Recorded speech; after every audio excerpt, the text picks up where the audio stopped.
you have to make a decision where you want to be in the market. And I've decided that we already had the cash flow. So in the last 12 months, we've spent 60 million on co-working makeovers, driven by the demand that was created by WeWork and Regis. That's been highly successful. So while we're at the premium end of the market, from a price perspective, we're fairly competitive. The three things are that all the things I said earlier, a guy needs a receptionist to answer his telephone calls, because if you look at all surveys, they say the biggest single complaint incoming customers have is there's nobody to talk to. So if you ring an airline or a hotel, you go to a call centre. So I think that that's remained constant, and I think people are ignoring it. I think a team to dedicate to has remained constant, and a lot of workspace providers are now just like a glorified Starbucks, and so they provide the space, but they don't actually give the client the ability to delegate so that they have time just to make decisions to build their own business. And the other thing that's remained constant that I think will finally be a fatal flaw in many new workspace operations is the churn rate. And the churn rate's 60%, so that you never stop selling. So that if you take it, we have 60,000 clients, we will churn, or they will move out the same way they do in a hotel, 3,600 of them, which is about 300 a month you have to resell, and that's a cost.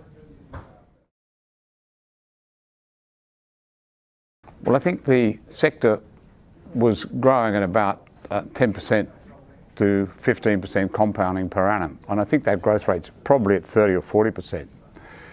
The massive marketing spend and the effectiveness of WeWork's marketing, closely followed by Regis, has taken the global spend from about 100,000 a day to, my guess, is between $5 and $7 million a day.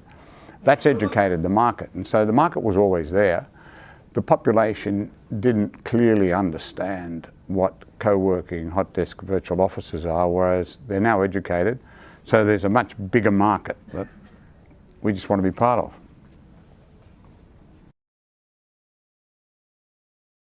Well, I think that if you're a small operator, you've got a lot of trouble, because you've got to contend with churn, and Google controls the PPC end of the market, also organic search, but that's a substantial cost. And so my personal view is, if you don't have revenue of at least 10 million a month, then you will have a lot of trouble competing with the big guys.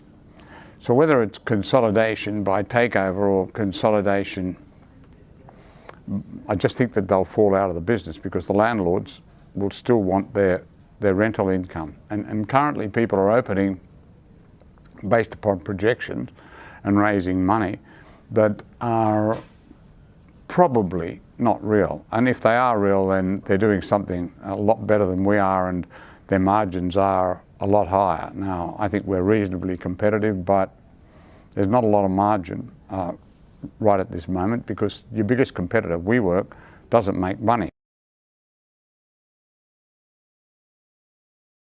Yes, well, landlords take lots of risks, and they do. The covenant of the operator, of course, if you're in real estate, is pretty critical. So that if you look at somebody like ServCorp, we've been doing it for over 40 years and we've never missed a rent payment.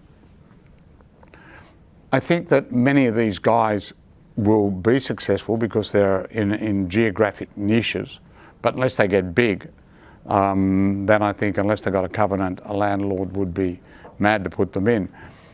Personally, I think that if you run a decent operation, it adds value to a building rather than detracts from it. And if you put a lousy operator in that struggles to pay the rent, then and can't pay his marketing costs, then of course it should affect the cap value of the building, and it probably will. The thing is that the landlord takes flexible space and thinks, well, they can charge double the rent. They forget about all the service charges, the churn, and if they charge double the rent, they then think that they can cap it up, which means multiply the rent by 20 because there are no costs. Well, there are no costs with a big client because he pays all the outgoing, he pays all the blah, blah, blah, and he puts up with a rent increase every single year. I think that the landlords that are going into flexible workspace, and people think it's a new phenomenon, but if I talk about Japan, which I'm more familiar with, the Moris, and all of those people have gone into flexible workspace, Mitsubishi, Mitsui, time and time again. And there was a boom with landlords going into it around 2000 when the dot-com boom came. Landlords actually don't understand it, and given time, they think it's just a way to get a double the amount of rent and then multiply it. I think that it'll come to tears.